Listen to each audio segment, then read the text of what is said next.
What's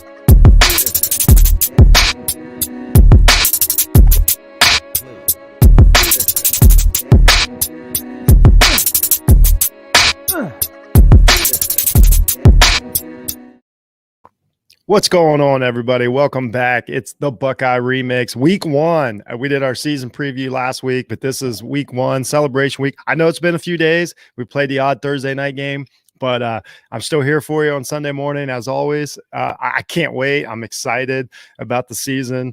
You know, once again, looking back, the game was a little better than I thought. So, first things first, I'm Jeff from Jeff Needs Sports. You can get at me at jhunt006 on Twitter.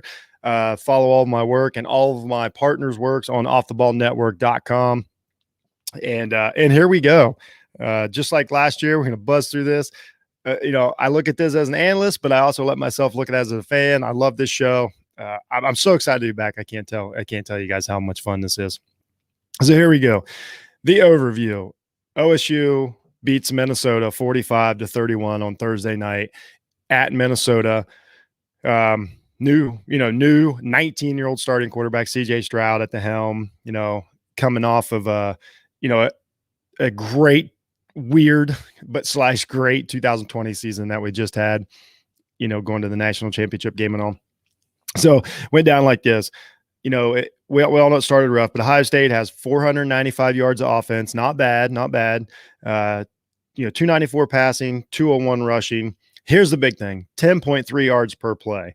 So let's compare that. Minnesota, 408 yards. We'll talk about our defense here in a minute, of course. 205, totally balanced attack, 205 passing, 203 running. They had a good game, and they were 5 yards per play. So let's look at this again. Ohio State, 10.3 yards per play. Every time they snap the ball, 10.3 yards. Minnesota 5.4, and it was a pretty decent game for them. So once again, that's what kind of jumped out there.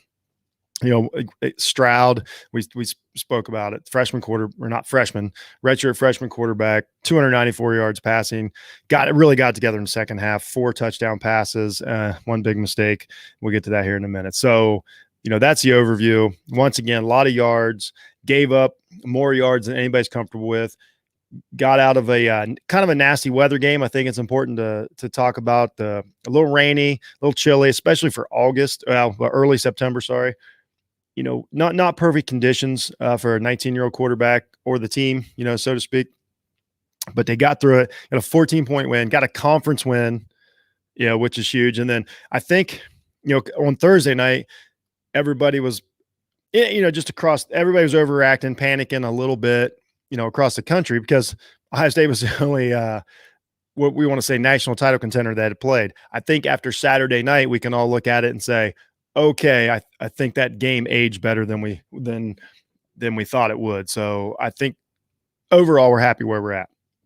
So my knee jerks on the game, it was like this. Both the defensive line and offensive line looked great. And my knee jerks are just like I say, knee jerk reaction when I'm watching the game. Both sides of the line looked great. The offensive line, I said Stroud. I don't know. Stroud could have been TikToking, in the pocket back there that they were giving him. Great job by the O-line, especially with an inexperienced quarterback, really having his back, giving him a chance to thrive, giving him a chance to correct some of his mistakes from the first half, especially the second quarter, and have a great second half of football, all on the offensive line. The holes for the running backs were gigantic, 201 rushing yards, but it felt like it really felt like they could have done whatever they wanted, on either running or passing. So great job by the offensive line. Defensive line held their ground. This was a tough one. I'll talk about this for a second. This was something, yes, what we want to see, everybody wants to see, is that speed rusher, the Bosas, the Youngs coming off the edge, blasting the quarterback.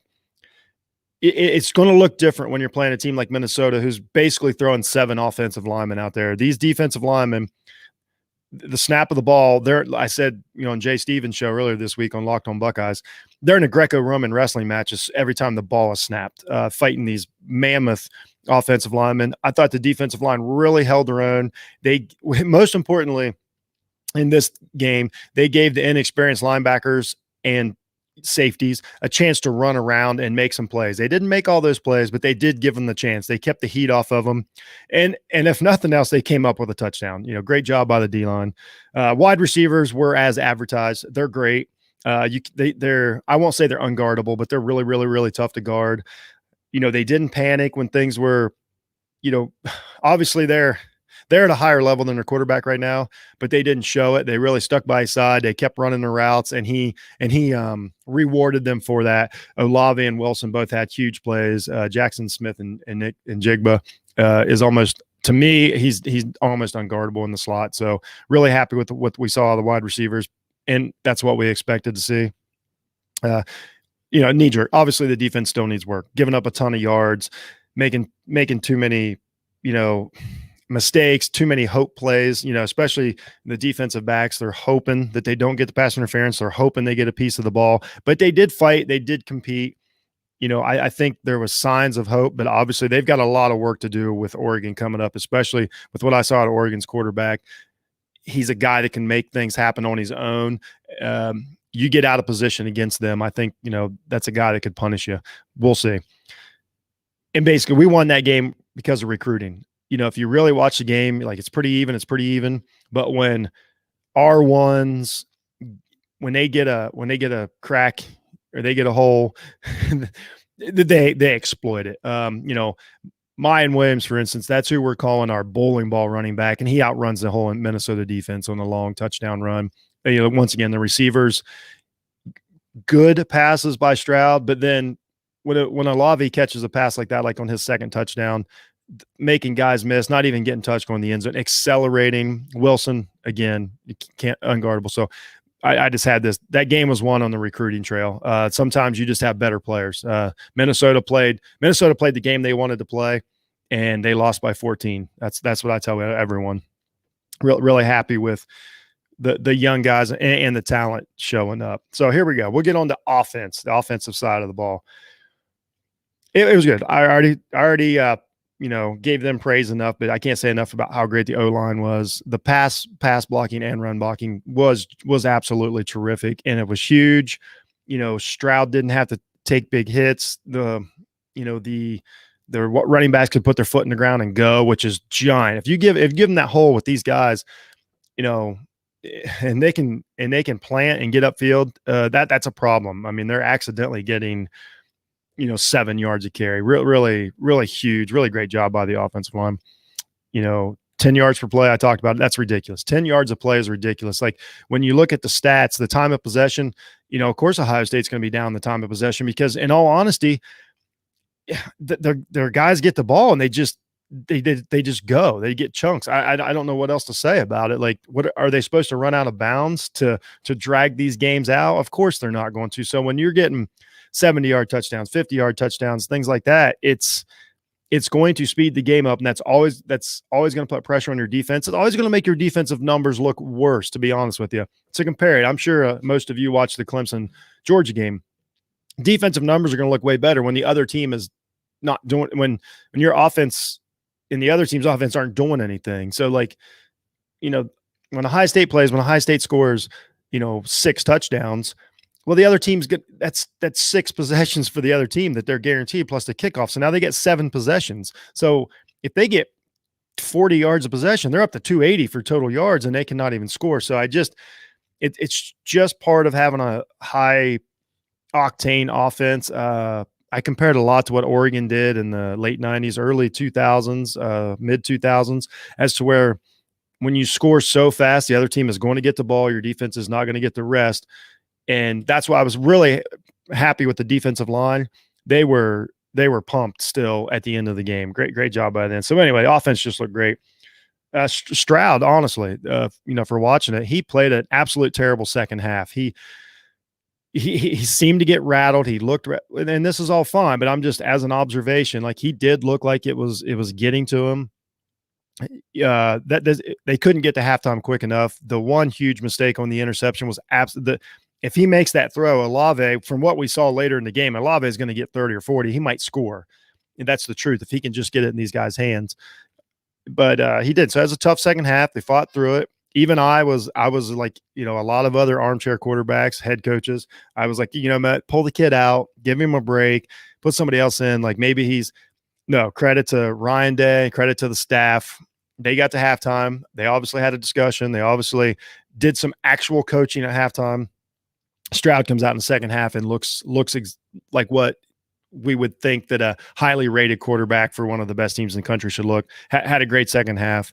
The rest is history, so to speak. So I was almost more proud of him fighting through adversity than I was almost what he did on the field, almost. So that was great. And then another thing, just an observation on the offense, that could have been a blowout. We just talked about it. If Stroud makes that pass, who knows what happens. When you really look back, Ohio State, there was 3 or 4 plays that really, I won't say helped Minnesota, but really slowed down Ohio State, however you want to say it. No excuses or anything. Sometimes there are penalties. We talk about the Proctor interception. If they don't call that roughing the passer, which a lot of times they don't, it's fair to say, I don't care that they called it, but sometimes they don't. If they don't call that, blowout. If early in the game, Stroud misses Wilson in what would be a touchdown. We know, especially I think in decent weather conditions, that's a touchdown, but he misses him by inches. Wilson can't drag it in. That's a touchdown. And then of course the overthrow to Olave, which becomes an interception and 7 points for the other team. Olave gets that. It's probably so. I don't think it's unfair to say that this could have been an absolute, boat race if everything goes right. But a lot of things did go right. We're not complaining about that. But overall, the offense was as advertised. They looked exactly like I thought they would look. Very happy with them. Let's talk about the defense real quick, because that's the talk of the country is Ohio State's defense. It's a constant talk of the country, and I can't stand it. I'm going to make a quick comparison when we're done here and get something off my chest. But first, let's look at D-line was awesome. I've said a ton about them. Very difficult to play against this type of offense when they're running, and then it's a passing down, and you gotta flip that switch and try to be an edge rusher. It's just never going to work. That's why teams do this. I mean, you see Notre Dame went to the playoffs doing it. Just keep you in a dogfight up front, occupy your defensive linemen.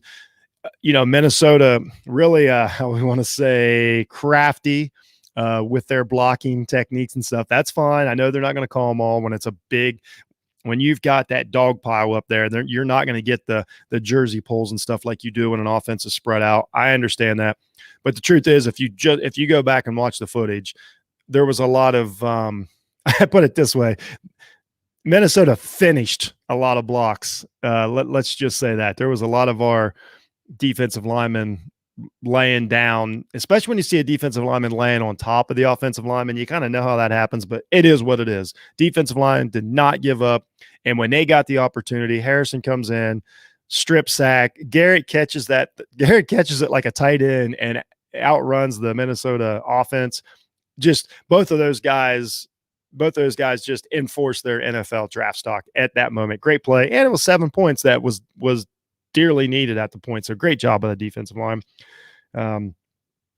Some poor tackling again, some guys out of position, I know Ibrahim, which first of all, Ibrahim, I hope he gets better. He's going to miss the season now. We all saw, him, in slow motion, we all saw him, his Achilles rupture. I really felt bad for him. The kid competed, played great. I hope he's healthy. I hope he goes to the NFL, and I hope he has a career. Great job by him in keeping his team in that game. It was really impressive, and just honestly, we all felt terrible when he went out. But some poor tackling, some shoulder tackles bouncing off, some guys getting a little confused. They played a lot of guys trying to figure something out. I mean, when you've got former running backs, in at linebacker early in the season, there's definitely some issues, but. And so once again, the defensive backs, there's just still too much. The bail technique and the trail technique, which we call it, is good if you keep up, but you're never looking back at the ball. You're swiping and hoping they don't call pass interference. They could have called a couple more PIs, and that could have changed the game for Minnesota without a doubt. So I don't know if they just need – to me, I think they need to run more zone. Even Alabama runs zone, and they let their guys look downhill and get vision. I don't quite understand why Coombs is so stuck on, this man-to-man trail technique. I would imagine him and Day would have some serious, intense conversations about it this week. They didn't look great, but they also, once again, if you can get that Proctor play back, it takes yards off the board. It gives them a turnover. Their defense, the stats wouldn't look as bad as people think. I don't think they're a terrible defense, but I don't think they're a whole lot better than they were. And once again, we don't know where Seven Banks is. I think, we had a couple guys that just kind of vanished. So who knows? But they need to work. They need work for sure. And it's a long season, but I will say, I just saw some flashes by guys like Ryan Watts, Simon, had a big play. He was running around, looked pretty good. I don't know if he always knew where he was going, but he had some good motion. I thought Burke really showed some fight, a lot of poor technique, but really a lot of fight and a lot of swagger in him for a guy that needs to be out on that edge, out on that island, so to speak, sometimes. So I did like the flashes of what our guys did. I didn't think they looked completely outmanned as much as just out techniqued, so to speak. So sorry about that. So, okay, here we go. This is my favorite part of the show. Overall, great job, Ohio State. The most important thing is we're 1-0. If you look at teams like Clemson, North Carolina, LSU, being 0-1 is, no matter what your flaws are on defense, on offense, 19-year-old quarterback, I don't care. You got to be 0-1. That's the most important thing. That's the most important stat. And they got the W. Really have overall on the replay. I would recommend anybody that has a sour taste in their mouth, go back and watch the replay. And it really does come off as a better game than I thought it was originally. Maybe you will too. So let me switch the banners here and let's get on to the favorite part of the show. Time for the report card. All right, here we go. I know y'all can't see, as Jay Stevens say, you guys can't see me on the radio, but I just clapped and rubbed my hands together like it's time for a delicious meal or something. So first off, quarterback, I gave him a B-. You can't deny the 4 touchdowns. Once again, I already said he played through it, fought through the first half, got really good. But the fact of the matter is that the interception that he threw was inexcusable. I got to punish him for it, just like I would, if it was Justin Fields or anybody. So I gave him a B-, but I also he was trending in the right direction at the end of that game. Very proud of him. B- for quarterback position. Wide receiver, A+. I've said enough about them. They're great. If you get the ball in their hands, they do what it takes. It's just, yeah, we'll talk about the linebacker crew member. If Mo comments that I've been very friendly to the linebackers, and we'll get to that. So wide receivers, unstoppable almost. Great game by them. They were there for their quarterback, made the most of their receptions. There's nothing else but a A+ for wide receivers. Running backs, I gave them an A, and the only reason they're only an A, I know it's crazy, is just they didn't get the ball that much, because you got to remember that the one long touchdown was actually a reception out of the backfield. So the rushing yards were good, very, very good, but I think an A was fine. I thought they actually pass block pretty well too, so I feel totally comfortable giving an A. Teague, I think Teague is established as the third running back now. I like the guy, but there's something, I'm like everybody else. I got eyeballs. There's something kind of missing there, but no offense to him. Like he's getting you 4 yards a run. I'll take that. Offensive line, A+. I've said enough about them. They did a great job. I mean, almost every play they won, they created. It's hard to pass block and then create giant holes like that. These offenses ask a lot. These modern offenses ask a lot out of their offensive linemen to switch gears so quick. Plus, when you're running RPOs, it's 2 types of blocks on one play. I thought they looked athletic. I thought they looked tough. They were not tired. I cannot say enough about how this team did not look tired late in that game, and they were in an absolute wrestling match for 60 minutes. Very, very proud of them, so to speak. I'm old enough to say I'm proud of them. Great job by the offensive line. Great job to give their quarterback a chance to succeed, and he absolutely did. Real team effort. They almost need an A++, if we're being honest. Defensive line, B+. And the only reason is, obviously they got ran on pretty decent by Ibrahim. They did a great job. They come up with a touchdown, which, that jumped them up. You're not going to get a lot of sacks, I understand, but also there wasn't a ton of, boom plays and penetrations. And I got to grade them on this. I understand Like they understand how many times they were held and grabbed and pushed to the ground and pulled. I mean, there was a lot of jersey pulling. If they don't call it though, I got to grade you on it. Sorry. That's just how it goes. I gave him a B plus. When I looked at the replay, maybe it would be higher, but just one splash play wasn't quite enough. They didn't put quite enough pressure on Morgan. I don't think it's all their fault, but it is what it is. They get a B plus. They'll be fine. Linebackers, I gave a C plus. This is where Mo Murphy from Up in Flames podcast thinks I'm a little high. The reason being, there wasn't a lot for them to do. They come up with a couple big plays. What are we calling line? And plus linebackers, you're mixing. They really did. Early in the game, they helped get them off they helped get Minnesota off the field a couple times with some plays in the backfield and running down from behind and stuff like that. It wasn't quite as bad on the linebackers as you think. And once again, when you're playing against 7 offensive linemen and you got smaller linebackers back there, it's tough. I thought they fought through it. I thought the energy was up. They almost have an interception, which would have been great. I think it was Mitchell.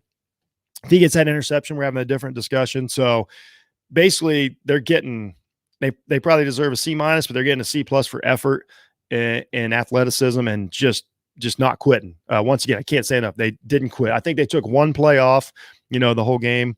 The worst play is obviously the 4th and 1. And, they want to – Minnesota gets like 60 yards on it, changes the game. It is what it is. The safety, the linebackers, everybody did a terrible job on that play. But I can't grade their whole game against one play either. So linebackers get a C plus. I'm sticking with it. I don't care what Mo says. Defensive backs a C. I've talked about every reason why. They didn't get torched, but when it was passing downs, they got exposed a little. I'll say they were officiated friendly. I thought they got away with some PIs. I don't think they should have been called, but I say they could have been called. Once again, the hoping and then the flipping, just trying to hope they smack the ball out instead of actually playing the ball. And especially when you're allowing the quarterback to throw, that means when the quarterback looks out there, he thinks he's got the advantage. That's what I don't like. When they're throwing the ball all the time, that's not a great thing. That means that they feel that they've got the advantage. So I need quarterbacks to hold the ball. I need quarterbacks to second think more. So as of now, and Minnesota didn't throw a ton, so it's hard for me to know exactly, where the defensive backs stand. But I gave them a C. I mean, they didn't give up. They only gave up 200 yards passing. They did make a few plays. And if Proctor's interception, I give Proctor more credit for the interception than I should, because the penalty did not affect the entire play at all. So he did make the play. I did see the play. A penalty called it back. It is what it is, but it wasn't a hold or something that changed the play. Everything was after the throw. So I give him a little credit for that. So defensive backs, you get a C, but you're on watch. Will we really be paying attention next week? Head coach an A. This team was physically ready, was obviously mentally ready, did not get rattled in the second half. The veteran players didn't have their heads down. They helped the younger players get through it. He was in contact with his quarterback a lot. He didn't seem frazzled. Even his post-game, presser, his post-game interviews, he came off as understanding the moment and not it's not a panic. He wasn't blaming anything. Like, for instance, Mac Brown, the first thing he says after the North Carolina loss is everybody else is playing a scrimmage this weekend and we're playing a good team. Meanwhile, Minnesota, played Ohio State. LSU goes to UCLA. Alabama's playing then 14 Miami. Clemson's playing Georgia.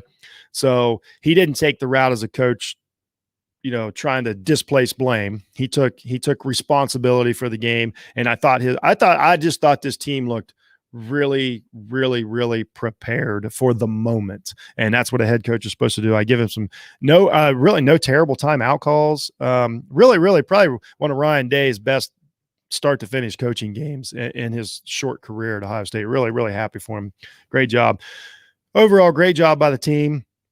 We love victory week. I hope next week we got a big one next week. Everybody, this Oregon game is big. Oregon was tough yesterday. They had splashes of brilliance, but they also fought against a Fresno State team. Thibodeau's obviously the story of the week. I think he'll be fine. I'm sure, a lot of guys wear a boot all week for immobility. I don't think it's a severe injury, but no, you don't want your best player being injured. He's obviously really good. So Oregon's a different animal, totally different type of offense, which, got to change gears. So this is where our linebackers and defensive linemen now there's space. Now you gotta make something happen in a void. So it's a totally different game. We'll see what the weather's going to be like in Columbus, Ohio. We are playing at noon. That's 9 Pacific. Can't overlook that advantage. So really excited about that. I hope I'm back here in 7 days, giving another positive report, another great report card, another celebration Sunday. But regardless, I'll be here for you. We'll talk it out. We'll be rational about it. We'll figure this thing out. So thanks for everybody who watches and listens. Once again, I'm Jay Hunt at JHunt006 on Twitter. Find the audio version if you're listening. It's Jeff Needs Sports Podcast on all your podcast platforms. Go to offtheballnetwork.com for all your sports needs. I got a ton of great guys on a ton of great stuff over there with football season heating up. Look for my college football playoff rankings. They will be out. They're typically every Monday, but look for them every week. I keep you up to date on that. I explain my rationale and all of it. It's pretty crazy. Got the NFL stuff coming up. It's a wild time right now. It's a great time to be a football fan. It's a wonderful time to be a Buckeye fan. Thanks, everybody. Go Bucks, and have a great